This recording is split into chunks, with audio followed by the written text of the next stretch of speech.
Being undersecretary, aside from doing a lot of service to others and representing the institution, does give you a position, again, to see opportunities that you can get done, and through persuasion, because you don't have much else. Nobody salutes these undersecretaries. Now, that's a bad custom. Maybe there should be, but when after the earthquake with Haiti, and we had done work with them through the Folklife Festival in 2004. I knew people that were now charged with the recovery and rebuilding of Haiti, and the idea that you can call a meeting as an undersecretary, you can get people around the institution who have skills in conservation and the rescue of cultural material and art restoration and saving specimens and artifacts, and you can call a meeting and bring 20 or 30 people from across the institution together and say, hey, this seems like something good for the Smithsonian, a role we can play, a needful role where we can mobilize in a way that means something. And it's not every day that you can turn to a group of people and say, hey, we can help save a culture. The most exciting times for me have been those that have revolved around disaster planning. So, it was the inauguration, which may not have, I don't mean to say that was a disaster, but everything that we were doing to get ready for that had the energy and excitement of disaster planning, contingency planning, what's going to happen if H1N1, we had a huge planning effort where we pulled everybody together and said, how are we going to do this? And it's when the best in everybody comes out to solve a problem like that. On a personal level,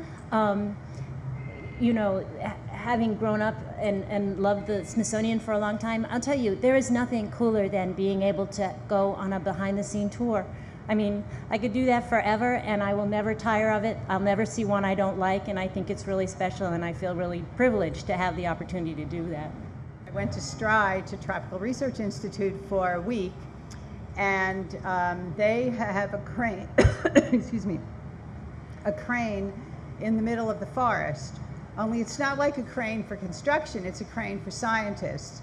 So you jump in this little gondola, it hoists you 150 feet over a dense forested canopy, and then the gondola travels out over the boom of the crane, and then it lowers you down so you can measure photosynthesis at the top of the canopy.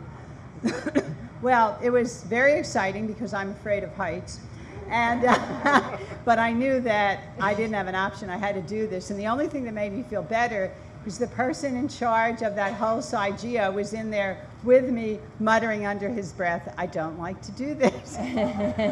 But when I wasn't thinking about what happens if we get stuck up here, which I only found out afterwards did happen from time to time, it was the coolest thing I've ever done. You got a view of the Chagres River. And as a plant scientist who was a practicing plant physiologist for 30 years, I measured photosynthesis on thousands of leaves, and it was always at ground level.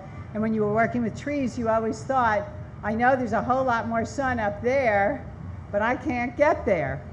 And knowing that here's this amazing facility that people from all over the world come every year to do experiments is really cool.